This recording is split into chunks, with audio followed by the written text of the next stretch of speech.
दशम स्कंद द्वारिका लीला चतुरशीतितम अध्याय श्री शुकवाच न तु अभिमनु शिष्य कृष्ण महिमा महारस मते प्रभु नर हरि मनुष्य रूपे अवतरी स्वभावे माया अप्रमित एणु से बोलाई अच्युत ताहाकु पीड़न्ते असुरे विनाश हुअन्ति समरे सुदुष्टंकर ए मत ए पुण नुहे परमार्थ एवे अशुण नृपमणि द्वारकापुरे हल पाणी कुरु पांडव घोरतम शुणिले युद्धर उद्यम ए मध्यस्थ पणे हलपति मिलिले तीर्थ सरस्वती स्नान सारी से राम हृदे देवता पितृंकु आनंदे जल तर्पणे तोषी मन ब्राह्मणे देई महादान ए वसंती सरस्वती तीरे संगे सुजन विप्रवरे धूधरी बिंदुसर एवे तीर्थे हलधरम ए पितृदेवता विप्रे पूजे अतिथि अन्न जल भुंजे सुदर्शन सुद्रीपाल एवे तीर्थे कामपाल नंदे सारी नित्य कर्म ब्रह्मार तीर्थे आगमन पुणी चलिले चक्र तीर्थे सुप्राची सरस्वती पते जमुना स्नान सारी धीरे पुणी मिलिले गंगा तीरे हूँ चलिले शुद्ध मने मिलिले नमिष अरण्ये षष्ठी सहस्र ब्रह्म ऋषि यज्ञ करती जही बसी रामकु मुनि जने देखी तक्षणे आसन उपेक्षी ए पाचटी जाई किछि दूरे पूजिले अतिथि व्यवहारे आदरे आनी तोष मने राम को बसाई आसने ए स्तुति करती मुनिगण ए मते रोम हरषण शंक शिष्य से जुकते आसने राम को व्रते बसी कहती कृष्ण कथा देखी पाइले राम चिंता मने बालती कोपचिते तो अवज्ञा कला मते तर होई विप्रमदे धर्मादि दीक्षा अनुवादे रुंको प्राय गर्व कला मते आसन न तेजिला के मते धर्म विप्रजने कहे उचित वचने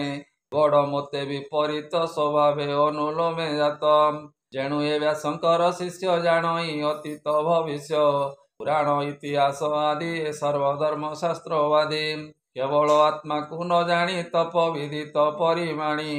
तंबे पंडित बोलाई मते न जाने गर्व वही नष्ट देम्बिक दुराचार स्वभावे गर्व एहार धर्म विद्या जेते निश्चय नुहंती गुण अर्थे मो अवतार ए जगते असुर बोधिवा निमते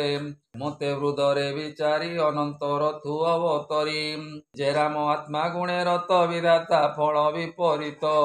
तेजे थिला कुश मुष्टि तामस गुणे कोप दृष्टि ए कुशेक ज्ञानी परीखेदे कोपे प्रहारी तार कंदे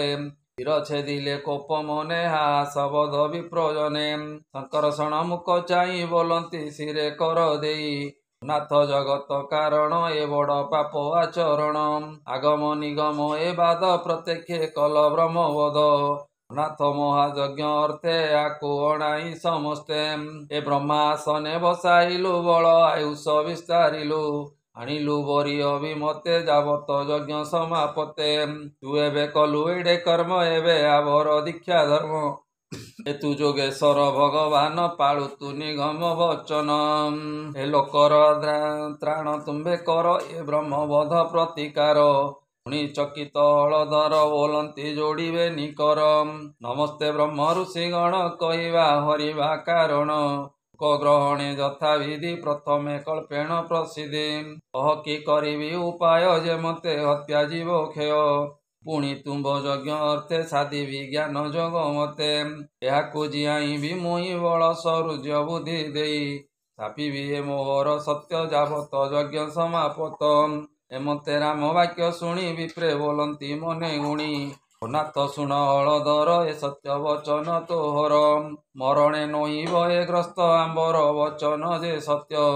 ଯଜ୍ଞ ସେ ଥିବ ଆମ୍ବ ମେଳେ ଧର୍ମ ସଂଶୟ ଗ୍ରସ୍ତ କାଳେ ବିପ୍ରଙ୍କ ବାକ୍ୟ ସାଧୁ ବାଣୀ ରାମ ବୋଲନ୍ତି ତାହା ଶୁଣି ଆତ୍ମାରୁ ଆତ୍ମା ଯେ ସମ୍ଭୂତ ଏ ବେଦ ବାକ୍ୟ ଅନୁମତ ଏହାର ପୁତ୍ରକୁ ବସାଇ ବଳ ଆୟୁଷ ଜ୍ଞାନ ଦେଇ ତାଙ୍କ ନିଜ ଅଧିକାର ଏମନ୍ତ କହି ହଳଧର ତାର ପୁତ୍ରକୁ ସାବଧାନେ ବସାଇ ବ୍ରହ୍ମାର ଆସନେ କହିଲେ ହୁଅ ଜ୍ଞାନ ନିଧି ଏକୁ ଅନେକ ହେଉ ବୁଦ୍ଧି ଏମତେ ସ୍ଥାପି ତାର ସୁତ ବୋଲନ୍ତି ରେବତୀର କାନ୍ତ ଏବେ କରିବା କିସ କହ ବିଚାରି ମତେ ଆଜ୍ଞା ଦିଅ ଶୁଣି ଆନନ୍ଦ ମୁନିଗଣ ବୋଲନ୍ତି ଶୁଣ ଶଙ୍କର୍ଷଣ ବିଲୋଳ ନାମେ ମହାବୀର ବଲୋଳ ତାହାର କୁମର ନିତ୍ୟ ପାର୍ବଣ ଯୋଗେ ଆସେ ଆମ୍ବର ଯଜ୍ଞ କର୍ମ ନାଶେ ସେ ଦୁରାଚାର ନାଶ ଗଲେ ଯଜ୍ଞ କରିବୁ ଆମ୍ଭେ ବୋଲେ ଶଶୀ ପ୍ରଳୟ ନିଶି ଜାଣି ସଙ୍ଗେ ଅସୁର ବଳ ଆଣି ରାତ୍ରେ ମିଳଇ ଯଜ୍ଞଶାଳେ ରାକ୍ଷାସ ଯୋଗ ମାୟା ବଳେ ଏ ପୁୟ ଶୋଣିତ ମଳମୂତ୍ର ନିକ୍ଷେପ କରେ ଅପ୍ରମିତ ତାହାକୁ କରି ପ୍ରାଣେ ହତ ଆମ୍ବକୁ କରିବ ନିଶ୍ଚିନ୍ତ ଭାରତ ଭୂମି ଯେତେ ପୁରୀ ତାହାକୁ ପ୍ରଦକ୍ଷିଣ କରି ମତେ ଦ୍ୱାଦଶ ବରଷ ଭ୍ରମିବ ପୁର ଗ୍ରାମ ଦେଶ ମତେ ହତ୍ୟା ଜୀବନାଶ ନିର୍ମଳେ ନିଜ ପୁରେ ଆସ ବୋଲ ଇ ବିପ୍ର ଜଗନ୍ନାଥ ତା ଶୁଣି ରାମ କୃତ କୃତ୍ୟ ଅସୁର ଆଗମନ ଗଲେ ଯଜ୍ଞ କରିବୁ ଆମ୍ଭେ ବୋଲେ ଶ୍ରୀମଦ ଭାଗବତେ ମହାପୁରାଣେ ପରମହଂସ୍ୟାଂ ସହିତାଂ 82 ଦଶମ ସ୍କନ୍ଧେ ବଳରାମ ବ୍ରହ୍ମ हत्या विषादे नाम चतुरशीतितमोऽध्याय बोलानंदे कवार हरि हरि बोल।